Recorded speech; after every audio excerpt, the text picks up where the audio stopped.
السلام علیکم ناظرین، آپ دیکھ رہے ہیں زی ایچ انٹرٹینمنٹ۔ میں ہوں ظہیر احمد۔ ناظرین، 1986 کی فلموں کے حوالے سے ہم آپ کو بتا رہے ہیں کہ کون سی فلمیں کس سینما پر آئی تھی، پوری ڈیٹیل بتا رہے ہیں۔ اس کا سلسلہ ابھی جاری ہے، لیکن ہمیں ایک انٹرویو ہاتھ لگا ہے پرانا شاہد صاحب کا۔ وہ انٹرویو اس لیے اہم ہے کہ اس انٹرویو میں شاہد صاحب نے اس زمانے میں جو ان کے اوپر کچھ الزامات لگے یا ان کی نظر میں جن اداکاروں نے ان کے ساتھ زیادتی کی یا جس طریقے سے اخبارات نے اور میڈیا نے ان کو بدنام کرنے کی کوشش کی بقول ان کے، تو اس کے حوالے سے کچھ چیزیں ہیں۔ اس میں مبینہ طور پر جو ایک لڑکی تھی، اس میں سائمہ مینشن کیا، ویسے وہ آسمہ لڑکی تھی جس کے ساتھ شادی کی خبریں آئی تھی۔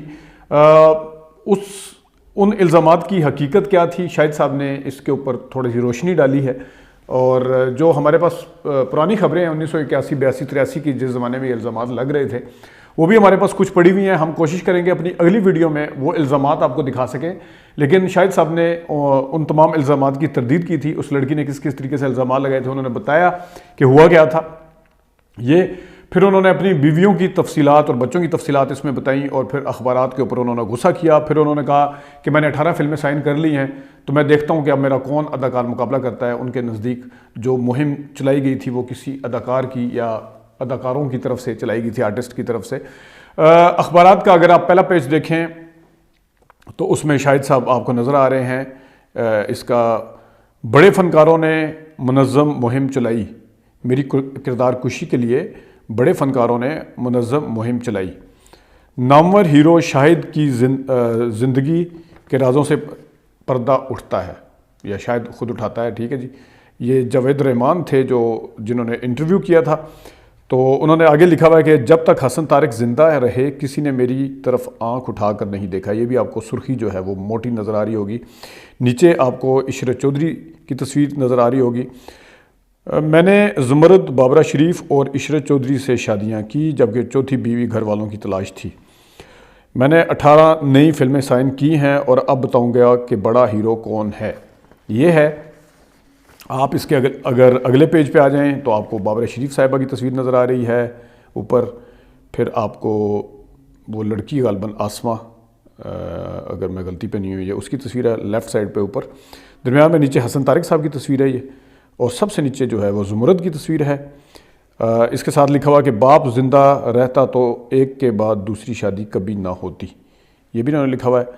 عدالت نے سائمہ کیس لکھا ہوا، ویسے آسمہ کیس تھا۔ عدالت نے سائمہ کیس سے مجھے بری کر دیا، لیکن کسی اخبار نے خبر شائع نہیں کی۔ اس انٹرویو کی تفصیل کچھ اس طرح سے ہے جناب کہ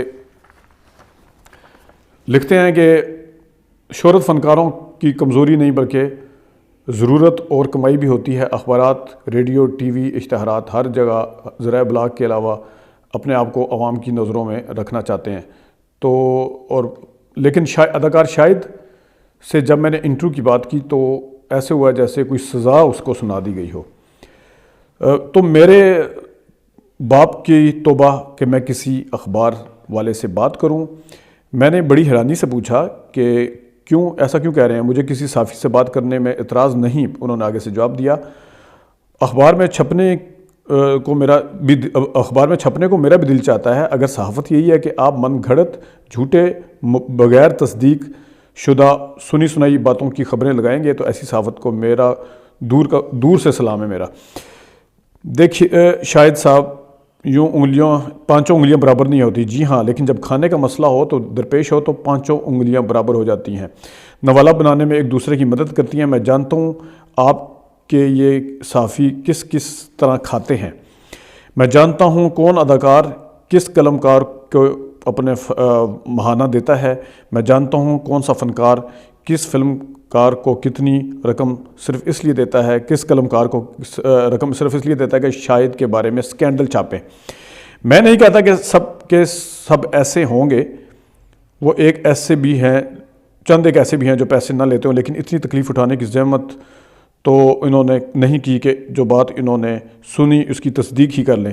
انہوں نے بھی جھوٹی بات پر ہی بنا کر آگے کیا میرا امیج کو۔ مطلب اب بات کرتے ہیں کہ موڈ میں تھا اور فوری ہی کہنے لگا، دیکھیں میرا آخری سکینڈل راولپنڈی کی سائمہ کا بنایا ہے۔ یہ ادھر پھر سائمہ لکھا ہوا، لیکن یہ اخبار میں جو اس وقت رپورٹ ہوا تھا وہ آسمہ تھا۔ اور یہ ایک اخبار نویس نے بلیک میلر خاتون سے محض دوستی نبھانے کے لیے مجھے بدنامیوں کی سولی پر چڑھایا۔ اتنا تو نہیں جانتا اس اخبار نے سائمہ کے ساتھ مل کر مجھے بنانے کی کوشش کی، میرے بارے میں جھوٹے الزامات لگائے۔ دراصل یہ میرے خلاف ایک سازش تھی، میری کردار کشی کرنے کی ایک چال تھی۔ آگے شاہد صاحب کہتے ہیں کہ اخبارات میں اچھا لگا رہتا ہے، اخبارات کیا بلکہ صرف ایک اخبار یہ سب کچھ، باقی اخبارات سارے ٹھیک ہیں، صرف ایک اخبار نے سب کچھ کیا۔ اس اخبار کا جو رپورٹر ان تمام باتوں سے واقف ہے کہ جبکہ ڈیسک پر بیٹھے والے تمام معلومات جمع کر رہا ہے۔ پھر تو میں یہ کہتا ہوں کہ ٹھیک ہے، آپ نے سب کچھ چھاپ ڈالا، تصدیق تک نہیں کی، میرے سے رابطہ تک نہیں کیا، میرا ایک لفظ شائع نہیں کیا، بات عدالت تک گئی، عدالت نے میرے حق میں فیصلہ سنایا، عدالت نے مجھے سچا قرار دیا، لیکن اخبارات نے اس فیصلے کی ایک سطر تک شائع نہیں کی، کیونکہ اس لیے کہ اس نے جو میرے ساتھ سے جو مطلب پیسے کھائے ہوئے تھے اس نے، یا جو بھی کیا ہوا تھا۔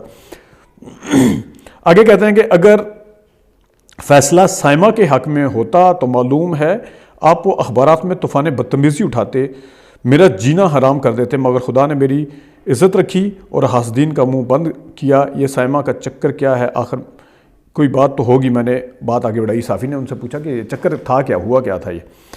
یہ کوئی چکر نہ تھا، ہوا یوں کہ پاکستان کی قومی کرکٹ ٹیم ایک پنڈی میں ایک ہوٹل میں ٹھہری ہوئی تھی، میں ان سے ملنے چلا گیا کیونکہ میرا کرکٹ سے بڑا پرانا تعلق ہے، میں اسکول اور کالج کے زمانے میں اپنی ٹیم کا کپتان رہا، اس لیے بعض کھلاڑیوں سے میری ذاتی روابط ہیں، ان میں کھلاڑیوں کے ساتھ بیٹھتا ہوں۔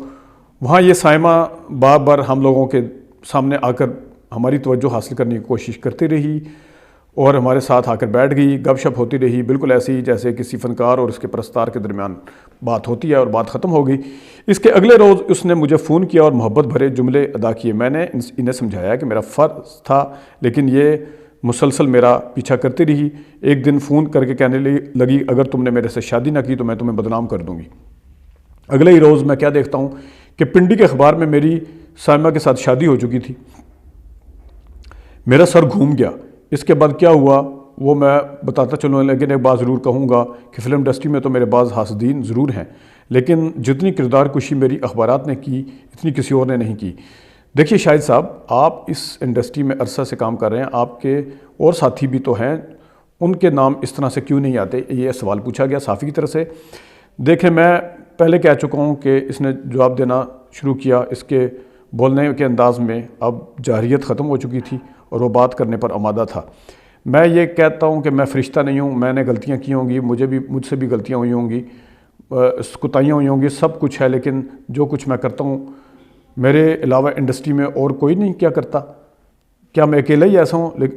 مجھ سے زیادہ بڑے بڑے پاپی موجود ہیں، لیکن بات یہ ہے کہ بعض فنکاروں کی نظریں میں ہمیشہ کھٹکتا ہوں، وہ مجھے اپنا مقابلے میں سمجھتے ہیں، اچھی طرح جانتے ہیں کہ میرے پائے کا اداکار آج تک بھارت میں اور پاکستان میں پوری انڈسٹری میں کہیں نہیں آیا۔ یہ میں بار بار کہہ چکا ہوں کہ میری کردار کشی کرائے گی، اخبارات میں مجھے بد کردار، شرابی، نامعلوم کیا کیا شائع کیا گیا، میرے پرستار مجھ سے ناراض رہنے لگے، مگر وہ آج بھی مجھ سے اتنی ہی محبت کرتے ہیں جتنی پہلے کرتے تھے، لیکن حاسدوں کی سازشوں نے آخر رنگ تو کچھ نہ کچھ جمایا تھا۔ پھر اپنی طبیعت بے پرواہ ہے، میں راجپوت فیملی سے ہوں، میرے دادا میرے بھارت سے ہجرت کر کے میرے والد یہاں آئے، شہید ملت لیاقت علی خان مرحوم کے ساتھ جس طیارے میں 2 خاندان آئے ان میں سے ایک خاندان ہمارا تھا، اور ہم جب وہاں سے آئے تو ہمارے ساتھ 50 ملازم تھے جو آج بھی ہمارے ساتھ موجود ہیں۔ ان کی نسلیں گھر میں آج بھی ہیں، ہم نے اپنے گھر میں بہت ہی لوگوں کے لیے جگہ وقف کر رکھی ہے۔ پھر آگے جا کے لکھتے ہیں، انہوں نے پوچھا کہ پہلی شادی کب اور کہاں اور کیسے ہوئی؟ میری پہلی شادی 1971 میں ہوئی اور گھر والوں کی مرضی سے ہی، اس سے میرے 3 بیٹے اور 1 بیٹی ہے۔ یہ ویسے میرے لیے خبر ہے کیونکہ جو بیٹی ہے میں نے سنا تھا کہ زمرد سے ہے، کیونکہ یہاں پہ انہوں نے کیٹیگوریکلی کہا ہے کہ اس سے میری 3 بیٹے اور 1 بیٹی ہے۔ اور پھر باقی شادیوں کا سلسلہ کب شروع ہوا؟ ان سے سوال پوچھا گیا۔ اس کے جواب میں شاہد صاحب کہتے ہیں کہ اگلے پیج کے اوپر آ جائیں، اگر دوسری شادی زمرد بیگم سے ہوئی، کیا اس کے علاوہ بھی ہوئی؟ زمرد بیگم سے میری شادی 6 سال چلی اور اس سے ایک بیٹی ہے، اور پھر میری شادی بابرہ شریف سے ہوئی۔ آپ سے شادی اس نے کی یا آپ نے خود اس سے کی؟ کیا مطلب اس کا؟ مطلب صاف واضح ہے کہ آپ نے جملہ بولا کہ میری تیسری شادی بابرہ شریف سے ہوئی، تو کیا اس میں آپ کے گھر والوں یعنی آپ کے والد صاحب کی رضامندی شامل تھی؟ یہ سن کر وہ گہری سوچ میں پڑ گئے اور کہنے لگے، باپ زندہ ہوتا تو ایک شادی کے بعد دوسری شادی کبھی نہ ہوتی، لیکن اب تک کوئی اور سوال کریں چھوڑیں اس کو۔ وہ بے چین ہو کر بولا، لیکن سوال کو پورا کر لیں۔ ہاں، تو بابرہ شریف کے بعد آپ کی شادی کس سے ہوئی؟ عشرت چودھری سے۔ پھر یہاں فل سٹاپ آ گیا۔ وہ ایک دم کہکا سا لگا، ایک دم اس نے کہکا لگایا، اور اب تم اس موضوع پر فل سٹاپ لگاؤ۔ انہوں نے کہا فل سٹاپ لگ گیا تو اب تم بھی لگاؤ۔ اچھا یہ بتائیں کہ اس وقت آپ کی زوجیت میں کتنی بیویاں ہیں؟ 2۔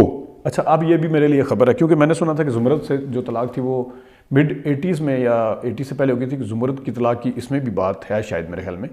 تو اس کے علاوہ پھر 2 بیویاں، ایک تو ظاہر ہے ان کی گھریلو فیملی والی بیوی ہیں، بابرہ شریف کے ساتھ طلاق 1977-78 میں ہو گئی تھی یا 79 میں ہوگی۔ عشرت چودھری کے ساتھ بھی یہی تھا۔ تو پھر یہ 2 جو لکھا ہے اس کے بارے میں طاہر مسعود صاحب ہمیں بتائیں گے۔ ٹھیک ہے، ہمیں ان سے مدد درکار ہوگی۔ اچھا تو پھر کیا جی، آپ کے انہوں نے کہا جی 2 ہیں، کیا دونوں کے حقوق ادا کرتے ہیں؟ جی ہاں، برابر خیال رکھتا ہوں۔ زمرد اور بابرہ شریف کو طلاق کیوں دی تھی؟ اب دیکھ لیں، زمرد کا بھی کلیئر ہو گیا، طلاق ہو چکی تھی۔ پھر یہ دوسری کون ہے؟ میں اس موضوع پر کوئی بات نہیں کرنا چاہتا۔ زمرد بیگم اور بابرہ بیگم میں سے کسی نے بھی علیحدگی کے بعد، کیونکہ اس موضوع پہ بات نہیں، لہٰذا مجھے بھی کوئی حق نہیں ہے کہ اس موضوع پہ بات کروں۔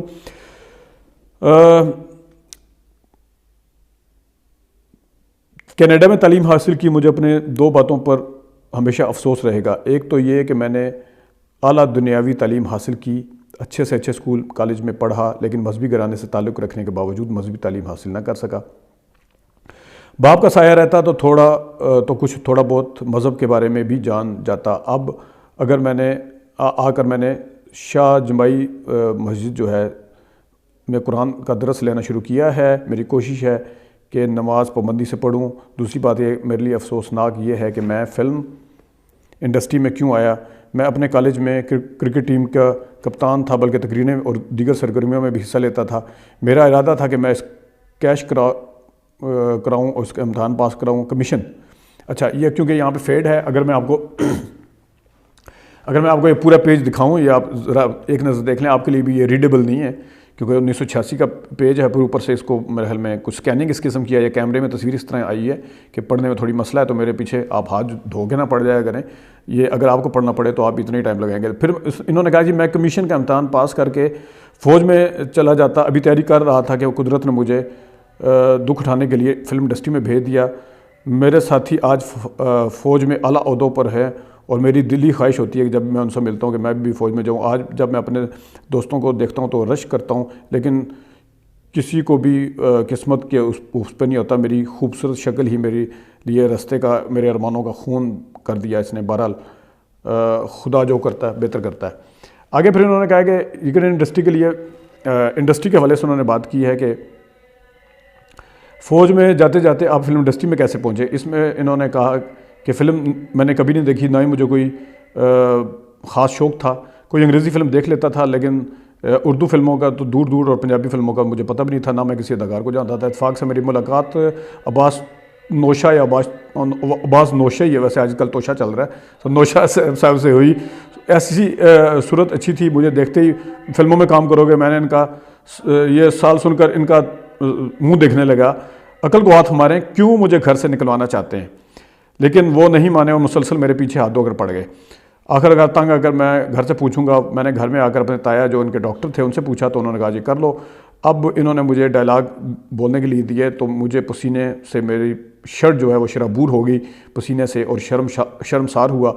پھر انہوں نے جو توشا صاحب یا نوشا صاحب تھے، جو بیگز یا اپنا اوپر عباس صاحب، انہوں نے مجھے دوبارہ سے ساتھ لے کے گئے، دوستوں سے ملوایا، دوستانہ مراسم قائم کیے اور مجھے ریلیکس کروایا۔ اس کے بعد پھر میں ایسے ایسے جب ٹھیک ہو گیا تو پھر میں فلموں میں آ گیا. اور سنا آپ پروڈیوسروں کو بہت تنگ کرتے تھے. میرے بارے میں کوئی جو مرضی کہتا پھرے, کسی پروڈیوسر سے پوچھ لیں کہ میں نے آج تک اس کا سیٹ خراب کیا ہو, اور آج تک میں سزا بھگتنے کے لیے تیار ہوں اگر یہ ثابت کر دیں. مجھے 6 ماہ سیٹ کے اوپر رکھا جاتا تھا اور مجھے سونے کے لیے چند گھنٹے ملتے تھے, وہ بھی اس لیے تاکہ میں بالکل فریش ہو جاؤں اور تر و تازہ نظر آؤں, اس وجہ سے. اور انہوں نے بتایا کہ بعض نامی گرامی فنکاروں نے میری شخصیت کو اس انداز سے چھوٹا کرنے کی کوشش کی کہ ہر شخص کے سامنے میں مشکوک ہوتا چلا گیا, شکوک و شبہات پیدا ہوتے چلے گئے, اور کافی عرصہ فلم انڈسٹری سے دور رہا ہوں تاکہ لوگوں کے سامنے اپنی صفائی کے لیے تیاری کر کے آ سکوں. اب میں پوری طرح فٹ ہوں, اب میں انڈسٹری میں کام کر کے دکھاؤں گا. میں ہمیشہ عاجز بن کر رہا ہوں اور میں نے خدا کے سامنے عاجزی سے بولا ہوں. لیکن اب میں ثابت کروں گا کہ کون بڑا فنکار ہے, کس کے پسند کرنے والے زیادہ ہیں. میں ان تمام ہتھیاروں سے لیس ہو کر میدان میں اترا ہوں. اب کسی پروڈیوسر کے حوالے سے, کسی لڑکی کے حوالے سے, کسی شراب کے سکینڈل کے حوالے سے, کسی صحافی کی سازش سے میری کردار کشی نہیں ہو سکے گی. اس کی آنکھوں میں جو تھا وہ ارادہ تھا, مصمم ارادہ اور عوام اور عزم کی بھرپور جھلک تھی. اب صافی صاحب کہہ رہے ہیں. اور اگر پھر آپ نے فردوس جیسا کوئی کام کیا تو پھر کیا ہوگا. ایک خبر کے مطابق کچھ عرصہ قبل شاہد اور فردوس جو تھے نشے کی حالت میں ایک قبر پر تھے. اس پر وہ سیخ پا ہو کر وہ کہنے لگے میں صحافتی بددیانتی کی انتہا تھی, ورنہ وہ خبر جو ہوئی تھی. فردوس کو میں ماں بہن کا درجہ دیتا ہوں, اس وقت بھی درجہ دیتا تھا. قصہ محض اتنا تھا کہ فردوس کا بھائی فوت ہو گیا تھا اور اس کا صدمہ اتنا تر و تازہ تھا کہ اسٹوڈیو جاتے وقت اس نے کہا کہ میں بھائی کی قبر پر جا کر فاتح پڑھنا چاہتی ہوں. میں نے سڑک پر گاڑی روک لی اور قبرستان چلی گئی. مجھے پولیس والوں نے روک لیا اور کہا کہ گاڑی یہاں سے ہٹائیں, کیونکہ میں نے کہا میں گاڑی نہیں ہٹاؤں گا, ہم فاتح پڑھ کر جلد واپس آ جائیں گے. اس کے بعد انہوں نے کہا پولیس والے نے کہ یہاں سے آئی جی گزرنے والے ہیں, گاڑی ہٹائیں. اور انہوں نے ان سے گرمی سردی ہوئی اور میں گاڑی جو ہے وہ بغیر وہاں سے ہٹائے قبرستان چلا گیا جہاں فردوس صدمے سے ناڈال تھی. مجھے دیکھ کر اس کے ضبط کے تمام بندھن ٹوٹ گئے. اسے دلاسا دے رہا تھا کہ وہی انسپیکٹر پولیس کے سپاہی نے اندر آ گئے اور ہم دونوں کو تھانے لے جا کر بند کر دیا, اور پھر اخبارات نے اس گھٹیا حرکت کو حقیقت کا رنگ دے دیا. ہمارے ملک کی پریس اور صحافی اگر کسی مسئلے پر متفق ہو جائیں تو کوئی طاقت انہیں نہیں وہاں سے ہٹا سکتی. کیا آج کل آپ کام کر رہے ہیں؟ پھر سوالات پوچھا. جی میں فلم انڈسٹری میں دوبارہ آیا ہوں اور میں نے 18 فلمیں سائن کی ہیں. اور بس یہ کچھ چیزیں تھیں جو آپ سے ڈسکس کرنی تھی. 1986 کے بعد کوئی اتنی زیادہ فلمیں نہیں آئی تھیں ان کی. جینے کی آرزو غالباً آئی, پھر بازی ایک آئی تھی, پھر اور فلمیں آئیں. فلمیں ضرور آئیں لیکن 18 فلمیں تو یقیناً نہیں تھیں. اس کے بعد پھر ان کا ایک لمبا گیپ آیا شاہد صاحب کا, اور جذبہ فلم آئی تھی. لیکن انہوں نے اپنے اوپر کئی الزامات ہٹائے ہیں. طلاق کے حوالے سے 2 بیویاں 1986 میں, یہ میرے لیے خبر ہے. بیٹی جو پہلی بیوی سے, یہ خبر ہے میرے لیے. ویسے بائی دا وے کچھ چیزیں کیونکہ اب ظاہر ہے ان کے منہ سے سن رہے ہیں ہم. حسنہ کے حوالے سے بھی جس طرح ہم نے اخبار کا اپنا جب آپ کو انٹرویو دکھایا تھا, آپ لوگوں نے پسند کیا تھا, تو اس وقت مجھے بھی پتہ چلا تھا اور آپ لوگوں کو پتہ چلا تھا کہ انہوں نے 3 شادیاں کی تھیں اور کس کس مشکل حالات سے گزرے تھے. یہ اب ان کی اپنی ہیں. 18 فلمیں تو پتہ نہیں آئیں یا نہیں. اس کے بعد جذبہ کے بعد پھر دوبارہ آئے. لیکن یہ جو سائمہ, ویسے وہ آسمہ ہیں, اس کیس کے حوالے سے ہمارے پاس کچھ خبریں ہیں جس کے انہوں نے تردید کی ہے. لیکن اس خبروں میں ظاہر انہوں نے اخبار کے اوپر الزامات لگائے ہیں, تو اس کے اوپر ان کی خبریں بھی اس وقت شائع ہوتی تھی. یہ اس وقت کیا کہتے تھے یہ بھی آپ کو بتائیں گے. ابھی تک کے لیے اتنی اجازت دیجیے. اللہ حافظ.